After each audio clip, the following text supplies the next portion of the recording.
નમસ્કાર, સોમનાથ મરાઠે પરિવહન સમિતિ અધ્યક્ષ સુરત મહાનગરપાલિકા। આજે પેસેન્જર દ્વારા અમને જે ફરિયાદ મળી હતી જે ટિકિટ બાબતની, અને પેસેન્જર દ્વારા ચેકરને પણ ફરિયાદ કરી હતી। ચેકરો નિયમિત ચેકિંગ કરવા માટે આવતા નથી, તો અમે જે આકાર એજન્સીના ચેકર અને જે કંડક્ટર છે, આજે અમે કોમલ સર્કલ પર જે 105 નંબરની બસને અહીંયા રોકી હતી।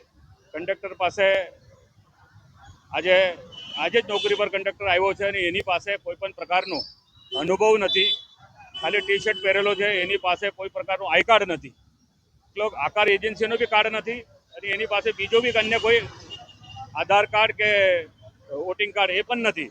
તો એને કેવી રીતે મતલબ આપણે કંડક્ટર માની શકાય? એના કારણે એને પણ અમે 7 દિવસનું સસ્પેન્ડ કર્યું છે અને એનો જે ચેકર છે જીગર દેસાઈને બી અમે 7 દિવસનું સસ્પેન્ડ કર્યું છે।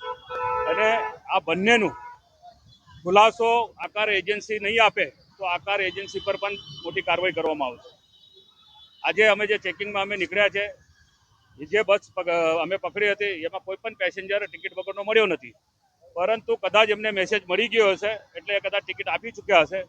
પરંતુ કાન ખોલીને કંડક્ટર હોય કે જે અમારી પાસે ફેર કલેક્શનની એજન્સી હશે, કાન ખોલીને સાંભળી લે, ચેકરો બી સાંભળી લે। મારા હાથે લાગશો તો બ્લેક લિસ્ટ કરીશ અને એજન્સી પર પણ કડકમાં કડક કાર્યવાહી કરવામાં આવશે।